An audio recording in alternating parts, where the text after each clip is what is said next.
Hello, ನಮಸ್ಕಾರ ಎಲ್ರಿಗೂ. ನಮ್ಮ ಸೂಟ್‌ಕೇಸ್ ಸ್ಟೋರೀಸ್‌ಗೆ ಮತ್ತೊಮ್ಮೆ ಸ್ವಾಗತ.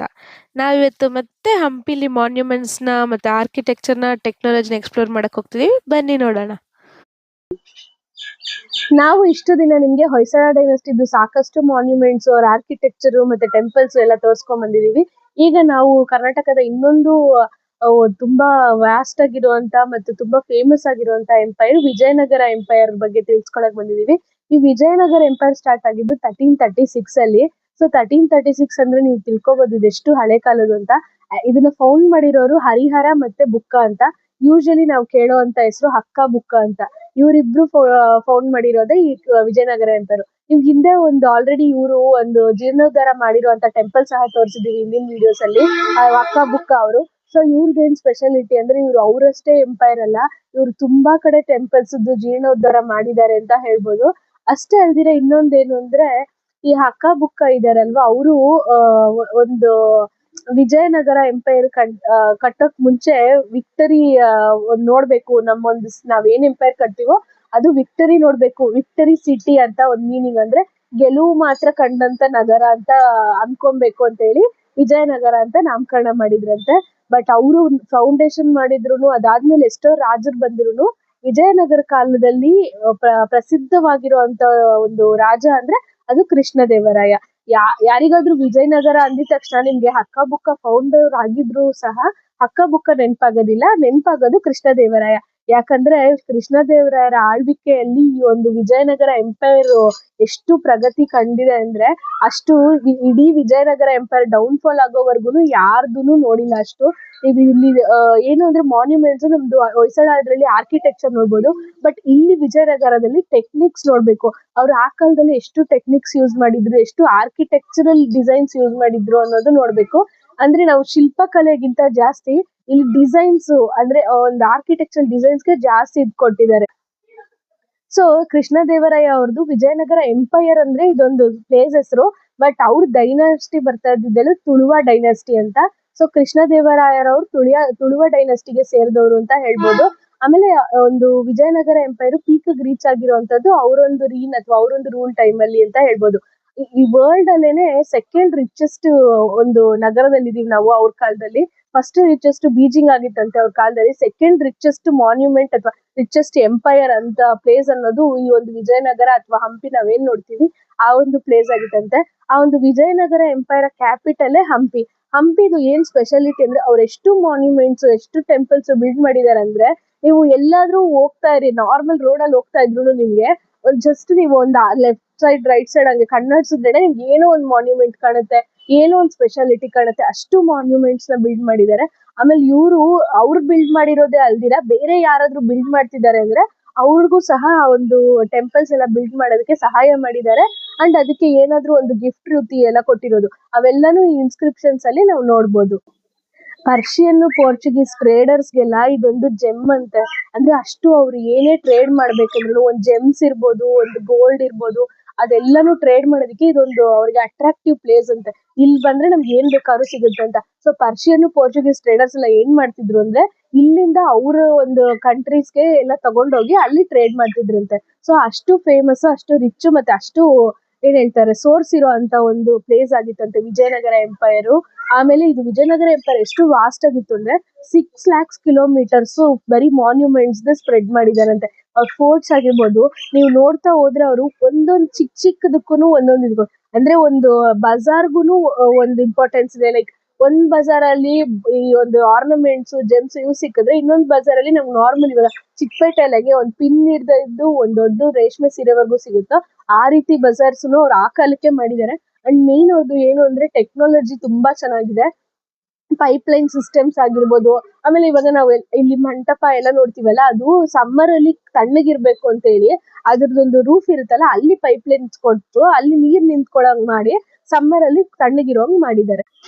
ಸೊ ಇಷ್ಟು ಚೆನ್ನಾಗಿರೋ ಅಂತದ್ದು, ಇಷ್ಟು ಚೆನ್ನಾಗಿ ರಾರಾಜಿಸಿದಂತ ಎಂಪೈರ್ ಡೌನ್ ಫಾಲ್ ಆಗಿದ್ದು ಹೇಗೆ ಅಂದ್ರೆ ಬ್ಯಾಟಲ್ ಆಫ್ ತಾಳಿಕೋಟೆ. ಇದೊಂದು ಡೆಕ್ಕನ್ ಸುಲ್ತಾನ್ ಅವರಿಂದ ಆದಂತದ್ದು. ಅದು ಎಷ್ಟು ಕೆಡಿಸ್ಬಿಟ್ಟಿದೆ ಹಂಪಿನ ಅಂತ ನೀವು ಹಂಪಿನ ವಿಸಿಟ್ ಮಾಡಿದ್ರೆ ನೋಡ್ಬೋದು. ಇದು ಹಂಡ್ರೆಡ್ಸ್ ಥೌಸಂಡ್ಸ್ ಆಫ್ ಟೆಂಪಲ್ಸ್ ಇದೆ ಅಂತ ಹೇಳ್ಬೋದು. ಎಷ್ಟೊಂದು ಮಂಟಪಸ್ ಇದೆ, ಥೌಸಂಡ್ಸ್ ಆಫ್ ಮಂಟಪಸ್ ಇದೆ, ಎಲ್ಲಾನು ಚೆನ್ನಾಗಿದೆ. ಬಟ್ ಏನು ಅಂದ್ರೆ ರೂಲ್ ಮಾಡ್ಬಿಟ್ಟಿದ್ದಾರೆ. ಎಲ್ಲ ಒಡೆದಾಕ್ಬಿಟ್ಟು ಆ ಒಂದು ಡೆಲ್ಲಿ ಸುಲ್ತಾನ್ಸ್ ಡೆಕ್ಕನ್ ಸುಲ್ತಾನ್ಸ್ ವಿನ್ ಆಗಿದ ತಕ್ಷಣ ಅವ್ರು ಏನ್ ಮಾಡಿದ್ರು ಅಂದ್ರೆ ಎಲ್ಲಾ ಮಾನ್ಯುಮೆಂಟ್ಸ್ ಹೊಡೆದಾಕಿದ್ದಾರೆ. ಟೆಂಪಲ್ಸ್ ಅಲ್ಲಿ ಶಿಲೆಗಳು ಎಲ್ಲಾನು ಹೊಡೆದಾಕಿದ್ದಾರೆ. ಅಂಡ್ ಮೇನ್ ಏನಂದ್ರೆ ಗಾಡ್ ಡೈಟಿನೇ ಮಿಸ್ಸಿಂಗ್ ಇದೆ ಎಷ್ಟೊಂದು ಟೆಂಪಲ್ಸ್ ಅಲ್ಲಿ. ಹಾಗಾಗಿ ಆರ್ಕಿಟೆಕ್ಚರ್ ಅಷ್ಟು ಚೆನ್ನಾಗಿದ್ರು, ಟೆಕ್ನಿಕ್ಸ್ ಅಷ್ಟು ಚೆನ್ನಾಗಿದ್ರು ಅವ್ರು ಪೂಜೆ ಮಾಡಕ್ಕೆ ಅರ್ಹ ಇಲ್ದಿರೋ ಹಂಗ್ ಮಾಡಿದ್ದಾರೆ ಟೆಂಪಲ್ಸ್.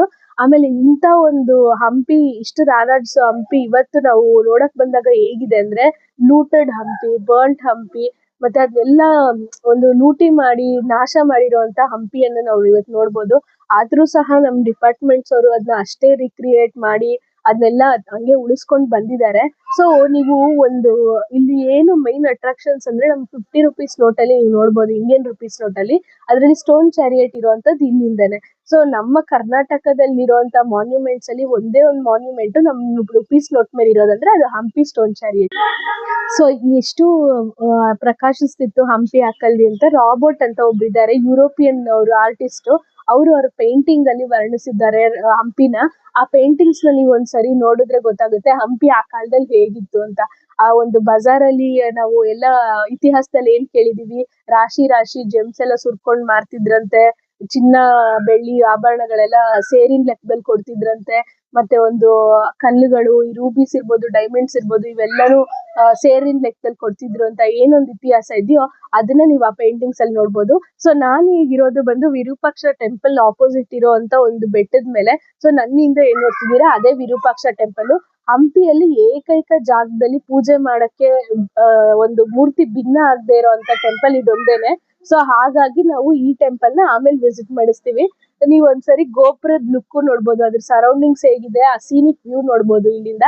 ಸೊ ಅಲ್ಲಿಂದ ಬಂದ್ರೆ ನಿಮ್ಗೆ ವಿರೂಪಾಕ್ಷ ಟೆಂಪಲ್ ಕಾಣುತ್ತೆ ನಾರ್ಮಲ್ ಟೆಂಪಲ್ ಹತ್ರ ಹೋದ್ರೆ. ಬಟ್ ಇಲ್ಲಿಂದ ನಿಮ್ಗೆ ಆ ಒಂದು ವ್ಯೂ ಏನಿದೆ ಆ ಗೋಪುರದ್ದು ಅದು ಕಾಣುತ್ತೆ. ನಾವೀಗಿರುವಂತದ್ದು ಕಡ್ಲೆಕಾಳು ಗಣಪತಿ ದೇವಸ್ಥಾನದಲ್ಲಿ. ಸೊ ಇದಕ್ಕೆ ಕಡ್ಲೆಕಾಳು ಗಣಪತಿ ಅಂತ ಏನು ಕರೀತಾರೆ ಅಂದ್ರೆ ಈ ಒಂದು ಗಣೇಶನ ಹೊಟ್ಟೆ ಕಡ್ಲೆಕಾಳು ರೀತಿ ಈ ಶೇಪ್ ಅಲ್ಲಿ ಇದೆ. ಅಂಡ್ ಅದು ಕಡ್ಲೆಕಾಳನ್ನ ಬಿಂಬಿಸುತ್ತೆ ಅಂತ ಕಡ್ಲೆಕಾಳು ಗಣಪತಿ ಅಂತಾರೆ. ಇದೊಂದು ಮೊನೋಲಿಥಿಕ್ ರಾಕ್ ಇಂದ ಮಾಡಿರುವಂತ ಮೂರ್ತಿ. ಒಂದು 4.5 ಅಡಿ ಅಥವಾ 4.5 ಮೀಟರ್ಸ್ ಇರುವಂತ ಒಂದು ಗಣಪತಿ ಅಂತ ಹೇಳ್ಬೋದು.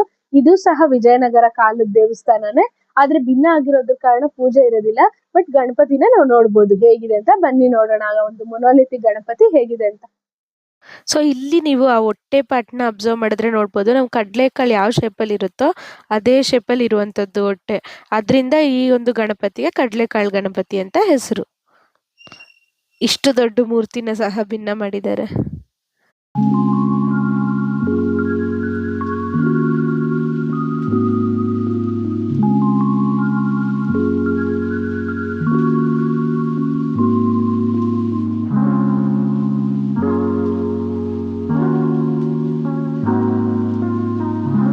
ಸೊ ಈ ಒಂದು ಕಡಲೆಕಾಳು ಗಣಪತಿ ಒಂದೇ ಕಲ್ಲಿನಿಂದ ಕೆತ್ತಿರುವಂಥ ಇಷ್ಟು ಒಂದು 15 ಅಡಿ ಇರುವಂಥ ಗಣಪತಿ ಎಷ್ಟು ಚೆನ್ನಾಗಿದೆಯೋ ಅಷ್ಟೇ ಚೆನ್ನಾಗಿ ಅದ್ರ ಮುಂದೆ ಇರುವಂಥ ಮಂಟಪ, ಅದು ಪಿಲ್ಲರ್ಸು ಅಷ್ಟು ಚೆನ್ನಾಗಿದೆ.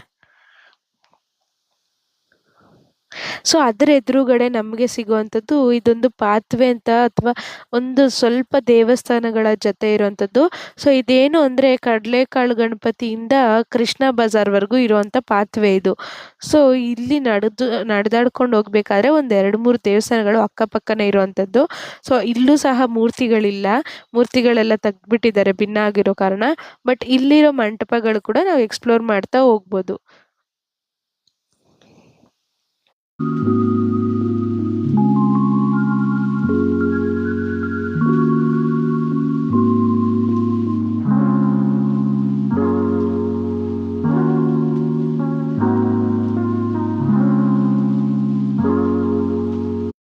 ಸೊ ಇಲ್ಲಿ ನೀವೇನು ನೋಡ್ತಿದ್ದೀರಾ, ಈ ಒಂದು ದ್ವಾರ ಥರ ಏನು ಮಾಡಿದ್ದಾರೆ, ಮಂಟಪ ದ್ವಾರ ಥರ, ಇದರಿಂದ ಆಚೆ ಹೋದರೆ ನಾವು ಕೃಷ್ಣ ಬಜಾರ್ಗೆ ಸೇರ್ತೀವಿ.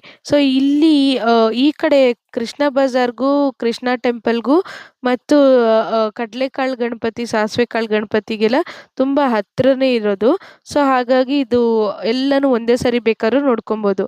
ಅಂದರೆ ಕೃಷ್ಣ ಟೆಂಪಲ್ ಪಕ್ಕದಲ್ಲೇ ಪ್ರಸನ್ನ ನರಸಿಂಹ ಟೆಂಪಲ್ ಇದೆ, ಅದ್ರ ಪಕ್ಕದಲ್ಲಿ ಸಾಸಿವೆ ಕಾಳು ಗಣಪತಿ, ಅದ್ರ ಮೇಲೆ ಹೇಮಕೂಟ ಹಿಲ್ಸು, ಅದ್ರ ಕೆಳಗೆ ಕಡಲೆಕಾಳು ಗಣಪತಿ ಥರ ಎಲ್ಲ ಒಂದೇ ಕಡೆ ಸಿಗುತ್ತೆ.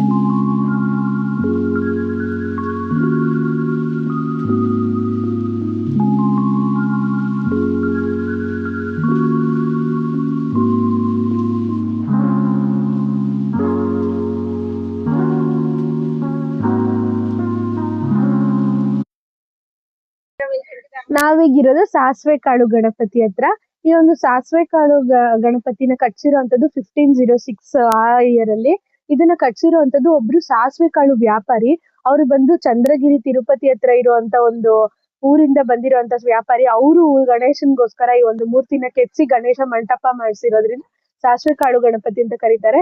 ಇದೊಂದು 2.8 meters ಹೈಟ್ ಇರುವಂತ ಗಣಪತಿ ಅಂಡ್ ಇದೊಂದು ಮೊನೊಲಿಥಿಕ್ ಗಣಪತಿ ಟೆಂಪಲ್ ಆಗಿರೋದ್ರಿಂದ ಅದು ಸಹ ವಿಶೇಷವಾಗಿರುತ್ತೆ. ಇದು ನಾರ್ಮಲ್ ಗಣೇಶ ಪೋಸ್ಚರ್ ಇರುತ್ತೆ, ಅದ್ರ ಜೊತೆಗೆ ಅದಕ್ಕೆ 4 ಹಸ್ತ ಭುಜ ಎಲ್ಲ ಇರುತ್ತೆ. ಅದೊಂದು ವಿಶೇಷತೆ ಅಂತ ಹೇಳ್ಬೋದು. ಅಷ್ಟೇ ಅಲ್ಲದೆ ನಮ್ಗೆ ಬ್ಯಾಕ್ ಸೈಡ್ ಹೋಗಿ ನೋಡಿದ್ರೆ ಗಣಪತಿ ಪಾರ್ವತಿ ದೇವಿ ಮೇಲೆ ಕೂತಿರೋ ತರ ಕಾಣಿಸ್ತಾರೆ. ಅದು ಸಹ ಈ ಒಂದು ಟೆಂಪಲ್ದು ವಿಶೇಷ. ಬನ್ನಿ ಇದನ್ನ ಎಕ್ಸ್ಪ್ಲೋರ್ ಮಾಡ್ಕೊಂಡ್ ಬರೋಣ ಹೇಗಿದೆ ಅಂತ. ಸೊ ಈ ಒಂದು ಸಾಸಿವೆ ಕಾಳು ಗಣಪತಿ ಬಂದು ನಾನು ಆಗ್ಲೇ ಹೇಳ್ದಂಗೆ ಒಬ್ಬ ಸಾಸಿವೆ ಕಾಳು ವ್ಯಾಪಾರಿ ಕಟ್ಸಿರುವಂಥದ್ರಿಂದ ಸಾಸಿವೆ ಕಾಳು ಗಣಪತಿ ಅಂತ ಕರೆಯೋದು. ಸೊ ಒಂದು ಸಾಸಿವೆ ಕಾಳು ಗಣಪತಿ ಇಷ್ಟು ಬೃಹದಾಕಾರದ ಗಣಪತಿನ ಕೆತ್ತಿಸಿ ಅದಕ್ಕೆ ಮಂಟಪ ಎಲ್ಲ ಮಾಡಿಸಿ ಅದಕ್ಕೊಂದು ದೇವಸ್ಥಾನದ ರೂಪ ಕೊಟ್ಟಿದ್ದಾರೆ ಅಂದರೆ ಸಾಸಿವೆ ಕಾಳು ವ್ಯಾಪಾರಿಗೂ ಎಷ್ಟು ವ್ಯಾಪಾರ ಇತ್ತು ಅಂತ ನಾವು ಒಂದು ಅಂದಾಜು ಹಾಕ್ಬೋದು. ಸೊ ವಿಜಯನಗರ ಅನ್ನೋದು ಎಲ್ಲರಿಗೂ ಒಂದು ಆಸರೆ ಆಗಿತ್ತು ಅಂತ ಹೇಳಿದ್ರು ತಪ್ಪಾಗಲ್ಲ ಅಂತ ಅನ್ಕೊಬೋದು. ಯಾಕಂದ್ರೆ ಈ ಒಂದು ಸಾಸಿವೆ ಕಾಳಿನ ವ್ಯಾಪಾರಿ ಇಲ್ಲಿನವರಲ್ಲ, ತಿರುಪತಿ ಹತ್ರ ಒಂದು ಚಿಕ್ಕ ಊರಿನಿಂದ ಬಂದು ಇಲ್ಲಿ ಸಾಸಿವೆ ಕಾಳನ್ನ ವ್ಯಾಪಾರ ಮಾಡಿ ಹೋಗ್ತಿದ್ದಂಥವ್ರು. ಸೊ ಅಂಥ ಒಂದು ವ್ಯಾಪಾರಿ ಕಟ್ಸಿರುವಂಥ ದೇವಸ್ಥಾನ ಇಷ್ಟು ಚೆನ್ನಾಗಿದೆ ಅಂದರೆ ನೀವು ಒಂದು ಅಂದಾಜು ಮಾಡ್ಕೋಬೋದು. ಸೊ ಇಲ್ಲಿ ನಾನು ಆಗಲೇ ಹೇಳಿದ್ನಲ್ಲ, ಪಾರ್ವತಿ ದೇವಿ ಮೇಲೆ ಕೂತಿರೋ ಹಂಗಿರುತ್ತೆ ಗಣೇಶ ಅಂತ. ಸೊ ಇದನ್ನ ಇಲ್ಲಿ ಅಬ್ಸರ್ವ್ ಮಾಡಿದ್ರೆ ನಿಮ್ಗೆ ಗೊತ್ತಾಗುತ್ತೆ ಹಿಂದೆಗಡೆಯಿಂದ.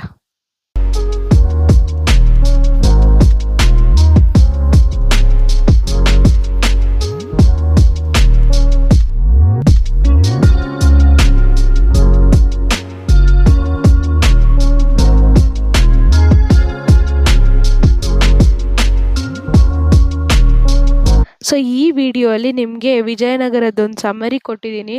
ಹಾಗೆ ಏನಕ್ಕೆ ಪ್ರಾಮುಖ್ಯತೆ ಇತ್ತು ವಿಜಯನಗರದಲ್ಲಿ ಅಂತಲೂ ತಿಳಿಸ್ಕೊಟ್ಟಿದ್ದೀನಿ. ಹಾಗೆ ಒಂದು ಸಾಸಿವೆ ಕಾಳು ಗಣಪತಿ, ಕಡಲೆಕಾಳು ಗಣಪತಿ ಹಾಗೂ ಒಂದು ಪಾತ್ವೆನೇ ಎಷ್ಟು ಅದ್ಧೂರಿಯಾಗಿತ್ತು ಅನ್ನೋದನ್ನು ತೋರಿಸ್ಕೊಟ್ಟಿದ್ದೀನಿ. ಸೊ ಇನ್ನೂ ವಿಜಯನಗರದ ಬಗ್ಗೆ, ಕೃಷ್ಣದೇವರಾಯರ ಬಗ್ಗೆ ತಿಳ್ಕೊಳ್ಳೋದು ಬೇಕಾದಷ್ಟಿದೆ.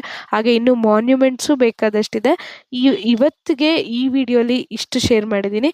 ಈ ವಿಡಿಯೋ ನಿಮ್ಗೆ ಇಷ್ಟ ಆಗಿದ್ದರೆ ಲೈಕ್ ಮಾಡಿ, ಶೇರ್ ಮಾಡಿ, ಸಬ್ಸ್ಕ್ರೈಬ್ ಮಾಡಿ. Thank you for watching us.